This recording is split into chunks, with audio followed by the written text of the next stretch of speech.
Mas agora eu vou entrevistar. Ele é cientista político, doutor pelo Instituto de Ciências Sociais e Políticos da Universidade do Estado do Rio de Janeiro e assessor de cooperação internacional do Instituto Nacional de Infectologia da Fiocruz. Mas mais do que isso, conheci o avô dele muito, o tio dele mais velho, o segundo tio dele, Raimundo, foi meu colega de 2 de julho e que trabalhou comigo na prefeitura. E seu pai, que é um grande cirurgião cardíaco. Portanto, sua família, que morava ali na rua Leovigildo Filgueiras, no Garcia. Todo dia, meu pai me deixava no Campo Grande e eu ia andando com meus irmãos por 2 de julho. E passávamos sempre naquele edifício onde sua família, maravilhosa família, fomos amigos, eu e meus irmãos, de todos. E seu avô, de terno branco, engenheiro da Petrobras. Rapaz, que alegria falar com você, Tiago Nery, esta figura. Bom, boa tarde, Tiago. Você está bem, meu amigo? Eu estou sim, Mário. Boa tarde. Eu queria agradecer, né, a oportunidade de estar aqui com você. Né? Queria agradecer também a equipe da Rádio Metrópole e uma pessoa específica que foi o Walter Tavares, que fez essa ponte entre a gente. Isso, meu irmão. Sim, sim, claro. Graças a ele foi feita essa conexão que tem essa história que você contou, o edifício Sabará, né, no Garcia. Pois é, Tiago. Ele inclusive mandou para mim um exemplar do seu livro, A Política Externa Brasileira e a Unasul, Geopolítica e Expansão do Capitalismo Brasileiro na América do Sul. Eu queria que você me contasse como surgiu, de que trata esse livro. Esteja à vontade, é um prazer enorme, rapaz, de estar com você, lembrar de sua família, queridíssimos amigos. Vamos lá, Tiago, é com você. Claro, obrigado, Mário. O livro, Mário, foi fruto de uma tese de doutorado que eu fiz no Instituto de Estudos Sociais e Políticos da UERJ, o IESP, que é o sucessor do antigo IUPERJ. Né? Foram 5 anos de dedicação a essa pesquisa. Né? Além de servidor público, trabalhar na Fiocruz, como você bem mencionou, eu também pertenço ao Laboratório de Análise de Política Mundial da UERJ, do IESP-UERJ, esse instituto que fica no Rio de Janeiro. Né? O livro é fruto dessa pesquisa. Né? Foram 5 anos de doutorado, dos quais 2 anos eu me dediquei exclusivamente a redigir, entrevistar pessoas, embaixadores, diplomatas. Fui ao Equador, onde era a sede da Unasul, e o meu livro eu tento abordar, é sobre um período, né, específico, o foco dele, a ênfase dele é na primeira década do século XXI, e se trata basicamente, o tema do livro central é a política externa brasileira. Para entendê-la, é importante olhar para 2 níveis de análise. É importante entender o sistema geopolítico, as transformações do sistema capitalista, de um lado, né, o nível sistêmico ou estrutural, e o nível doméstico também. Né? A política externa também, para ser compreendida corretamente em toda a sua extensão, é preciso olhar as coalizões políticas que dão sustentação, as ideias, a ideologia que está por trás dessas coalizões. Então, nós vivemos um momento, do ponto de vista da política externa, não apenas da política externa, ao meu ver, excepcional na primeira década do século XXI, né, de projeção da América do Sul. E essa projeção ocorreu pelo fortalecimento do Mercosul, na ocasião, na época, e pela criação da Unasul, que é uma espécie de fórum de concertação política, uma espécie de mínimo denominador comum. Dentro da Unasul cabiam desde esquemas de integração regionais, como o Mercosul, até esquemas como a Aliança do Pacífico, mais liberais. Né? A Unasul era uma espécie de mínimo denominador comum, envolvia a cooperação em diversos temas de políticas públicas, saúde, educação, infraestrutura, defesa. O Conselho Sul-Americano de Defesa, muito importante. Não foi um momento assim muito importante para a América do Sul. Mas ao longo da... Acho que o livro chama atenção, ele foca nesse período, mas ele traz toda a história. Eu analiso muito a política externa do governo Fernando Henrique, dos governos do PT, sobretudo do presidente Lula. Né? E essa tensão entre o projeto, a dimensão política do regionalismo brasileiro, a Unasul é a principal vertente, o principal símbolo do regionalismo brasileiro na primeira década do século XXI, e a dimensão também econômica. Nessa mesma época, houve também uma expansão crescente das empresas brasileiras na região.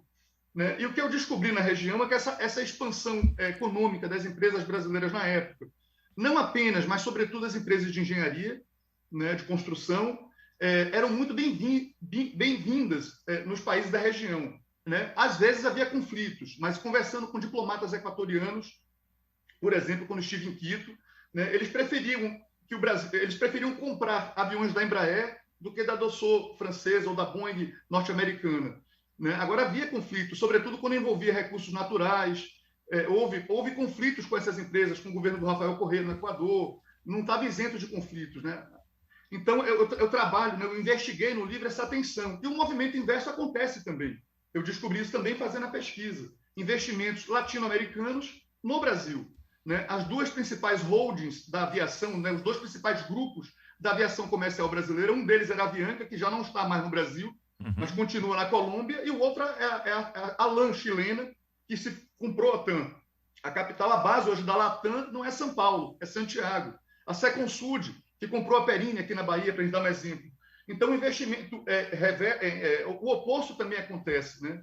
E eu, particularmente, não concordei, né? Eu cheguei à conclusão que não havia, nessa expansão, nessa tensão, o subimperialismo, né, que o economista, o pensador Rui Mauro Marini cunhou no passado, sobretudo na década de 60, eu não consegui enxergar subimperialismo, porque o Brasil exportou seus capitais, ajudou em obras de infraestrutura, o Brasil tinha um diferencial que esses países não têm, que é tem ainda, né, o BNDES, o Banco Nacional de Desenvolvimento Econômico e Social, que esses países não têm, e o Brasil não exportou, ao contrário da Europa no passado, na época do neocolonialismo, instrumentos de coerção. Né? O presidente Lula, né, aí vem a dimensão política, né, soube fazer na época uma grande articulação. E não só Lula, vamos ser justos também. O Fernando Henrique Cardoso teve relações boas com todos os presidentes da América Latina. A primeira reunião de presidentes na história da América do Sul foi liderada pelo presidente Cardoso, Fernando Henrique Cardoso, em Brasília, no ano de 2000. Né? Ele tinha relações muito boas com todos os países. Né? Infelizmente, o que é retratado no livro, muitas coisas que são retratadas no livro, acho que mostram a sua atualidade. Nós temos hoje um governo liderado por uma coalizão de extrema-direita e que tem uma outra orientação de política externa. Né? Ou seja, as coalizões políticas importam. Né? Então, esse elemento analítico do livro, ele continua válido para entender. A política externa ela é uma política de Estado, mas não apenas uma política de Estado. Ela também é uma política pública. Ela é, acima de tudo, política, Mário. Né? As ideias importam. Os interesses importam, estão em jogo. Não é? Então, eu acho que isso é a atualidade do livro. Né? As coalizões importam, o nível sistêmico também importa.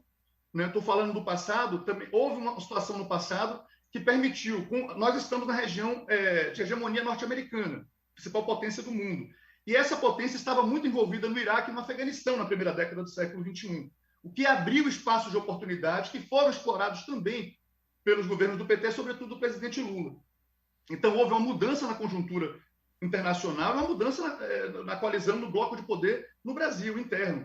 Essas duas mudanças ajudam a explicar a política externa. São necessárias, na verdade, ao meu ver, e é isso que eu defendo na pesquisa, para compreender a política externa. Eu estou conversando com o Tiago Neri. Ele lançou o livro A Política Externa Brasileira e a Unasul, Geopolítica e Expansão do Capitalismo Brasileiro na América do Sul. No início do século XXI, final do passado, nós tínhamos vários governos ditos progressistas na América do Sul, mas começamos a ter interrupções em vários deles. Isso, com a chegada da extrema-direita, o governo de Bolsonaro aqui, não é?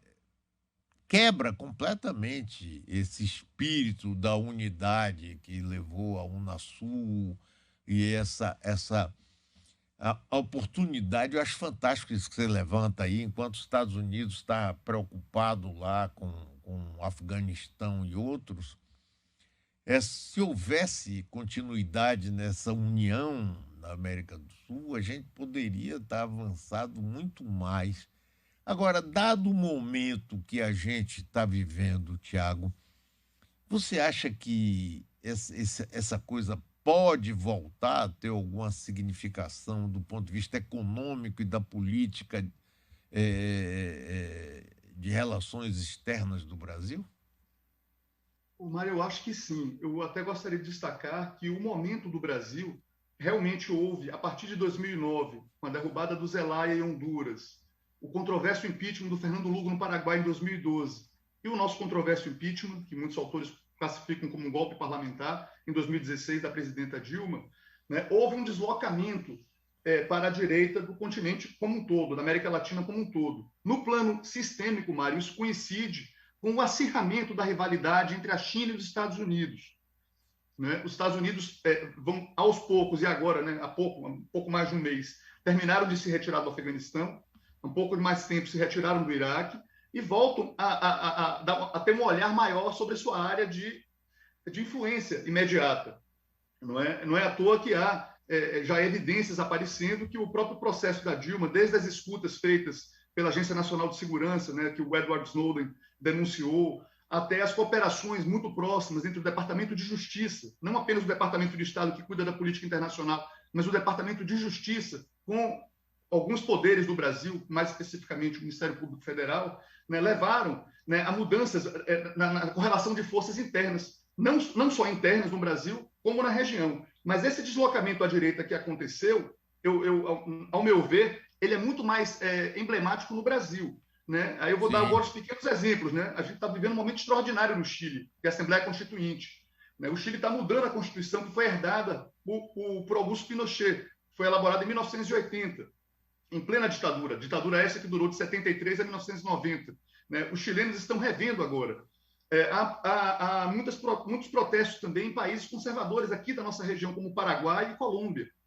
Né? E a Bolívia, que passou por um processo também controverso, da derrubada do Evo Morales em 2019, teve eleições em outubro do ano passado e o partido do Morales, o MAS, voltou ao poder. Então, eu acho que esse deslocamento do Brasil, e tem uma frase que é atribuída ao Kissinger, né, que foi primeiro assessor especial do Nixon e depois secretário de Estado. Né? Para onde vai o Brasil, vai toda a América Latina. Isso faz sentido, né? Faz todo sentido. Em 64, nós tivemos um dos primeiros golpes aqui ao lado da Bolívia, foi no mesmo ano da Bolívia, em 64. A América Latina toda deu uma guinada, a partir, sobretudo nos anos 70, à direita, com o fechamento dos regimes políticos.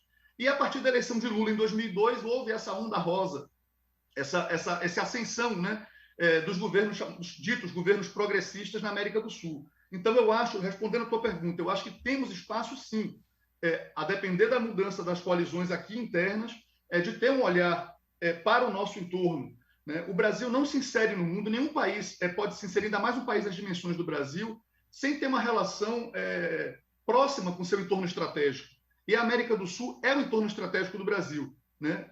Desde a época de Rio Branco, desde o Barão de Rio Branco. Né? E quando o México aderiu ao NAFTA, a partir do início dos anos 90, coincide com o governo Itamar e o governo Fernando Henrique, o primeiro governo Fernando Henrique, aí sim que o Brasil ainda deu mais ênfase, aumentou essa ênfase na integração sul-americana, que vai ter o ápice disso com a criação da Unasul em 2008. Né? Que agora, recentemente, em 2019, o Tratado da Unasul foi denunciado pelo atual governo brasileiro. Mas eu acho que existe sim um potencial de retomada de algum tipo de integração na região. Nós tivemos também, Tiago, a eleição de um representante da extrema esquerda no Peru. Não é? No Peru. A Argentina também mudou, derrubou a direita lá, bem que está ainda num processo muito confuso, esse rompimento entre o presidente e a vice, né? Também dá uma certa insegurança. Agora, aquela tentativa, apesar da coisa mais ridícula que eu já vi, entre tantas, Tiago, foi quando um deputado venezuelano se disse presidente da Venezuela e vários países, começando por aquela figura bizonha de Donald Trump, reconheceram, o Brasil foi atrás, se pensou até numa invasão armada. Quer dizer, é complicado, rapaz. Esse continente sul-americano aqui é muito complicado. Você não acha, não, Tiago? Com certeza, Mário. A gente costuma até dizer que a América Latina ela tem o ônus geopolítico de pertencer à área de influência dos Estados Unidos, enquanto a Ásia teria o bônus geopolítico de estar distante da potência hegemônica. Eu acho, Mário, que a situação da América Latina é complicada e, voltando para o Brasil, eu acho que durante 50 anos, de 1930 a 1980, houve um certo consenso por parte das elites brasileiras de fazer uma política de alcançamento, que em inglês chama catching up, né? E o modelo de industrialização foi uma espécie de consenso. Havia uma divergência se esse modelo seria mais inclusivo, que era o que propunha Vargas e os trabalhistas, ou uma modernização conservadora com exclusão social, que foi o que prevaleceu a partir de 64. Com a crise desse modelo de industrialização, sobretudo com o advento do neoliberalismo, das ideias neoliberais na década de 80 e 90, há uma divisão da elite brasileira. E o país tem perdido indústria, Mário. A indústria da transformação no Brasil, que já chegou a próximos de 30% do PIB, né, de participação no PIB de 30%, 27%, 28%, a depender da fonte que a gente pega, hoje está menos de 10%. Né? O setor industrial hoje, qual é a cara do empresariado brasileiro depois do extermínio das empresas de construção civil que nós vimos recentemente? É o varejo. Né? Seja a direita, né, com o dono da Havan, né, seja com acenos de setores progressistas para Luiza Trajano. Então, a conclusão que eu quero chegar aqui é que falta um consenso. Que tipo de inserção nós queremos no mundo? Né? Vamos ser só um país dessas dimensões, vai viver apenas do agronegócio, que é importante, mas eu acho que o agronegócio por si só não gera um projeto de desenvolvimento possível enfim, que gere frutos para os mais de 200 milhões de habitantes que nós temos. Né? E o conflito entre China e Estados Unidos também é preciso que as elites saibam explorar. A gente não tem que aderir a nenhuma superpotência. Sempre que há uma contra-hegemonia no mundo, é importante que países semi-periféricos do Brasil saibam explorar as divergências, como Vargas fez entre a Alemanha e Estados Unidos no passado, e não fazer uma adesão à crítica a um lado ou outro. É preciso jogar em prol de um fortalecimento de um projeto nacional. Agora, que projeto é esse? Né? Hoje eu temo, infelizmente, que estamos carentes desse projeto. Tiago, hoje a Guerra Fria, que antes era Estados Unidos e União Soviética, é Estados Unidos e China. E a América do Sul é o quintal, como sempre foi, e os Estados Unidos sempre acham que aqui é o quintal dos Estados Unidos, a área mais próxima. O golpe de 64, por exemplo, foi todo armado em cima de uma possível comunização do país, uma república sindicalista, que a gente sabe que não estava no plano de João Goulart nem de jeito nenhum. Mas Cuba era o grande medo, porque Cuba está ali, não está no quintal, não. Cuba está colado ali, não é? Que teve aquela crise dos mísseis com Kennedy e Khrushchev, tudo isso. Bom, eu fico pensando no seguinte, na medida em que houve a mudança positiva de sair Trump e entrar Biden, com muitos aspectos positivos e muitas coisas, mas o fato dele ser diferente de Trump em muitas coisas essenciais, como o clima, etc., etc., etc., não quer dizer que ele vai ter uma visão diferenciada se o Brasil se aproximar mais da China ou fizer qualquer coisa que fuja dos interesses geopolíticos dos Estados Unidos. O que você acha disso, Tiago? Eu acho que procede, Mário. Eu acho, como eu falei, a primeira década do século XXI, o envolvimento norte-americano com o Iraque e o Afeganistão abriu margens de manobra, né, para a gente ter uma política externa de corte autonomista. Né? E aí a agência, ou seja, a ação humana, as pessoas importam, as ideias importam. O presidente Lula, do Celso Amorim, do Samuel Pinheiro Guimarães, do Marco Aurélio Garcia, foi muito importante no desenho dessa política externa. Agora, com o acirramento do conflito, né, entre os Estados Unidos não esperavam que a China fosse crescer e virar o que virou, Mário. Lá atrás foi uma aliada útil para dividir o mundo comunista, quando Nixon se aproxima de Mao Tse Tung no início da década de 70. Eu acho que os Estados Unidos pensaram que a China, durante muito tempo, ia ser uma mera maquiladora, como foram outros países ali da região do Sudeste Asiático. Isso. Né?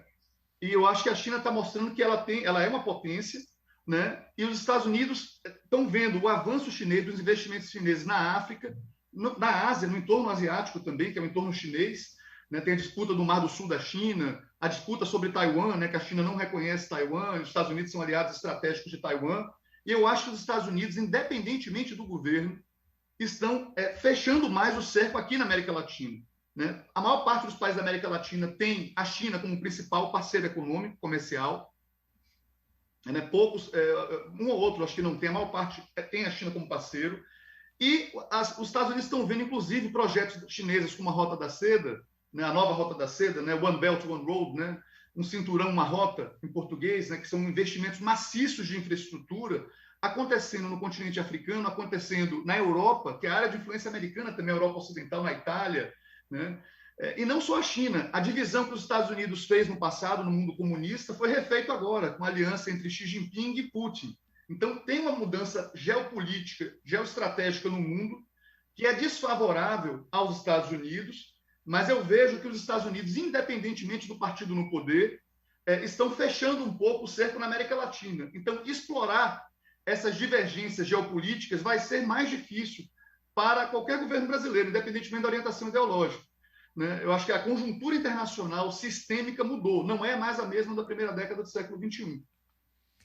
E veja coisa interessante, né? Os Estados Unidos saíram do Afeganistão, a China já está lá.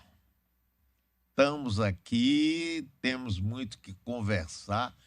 Quer dizer, eu acho que a China não sonha, não pensa, não deseja uma guerra, mas economicamente e politicamente ela vai avançando assim de uma maneira visível.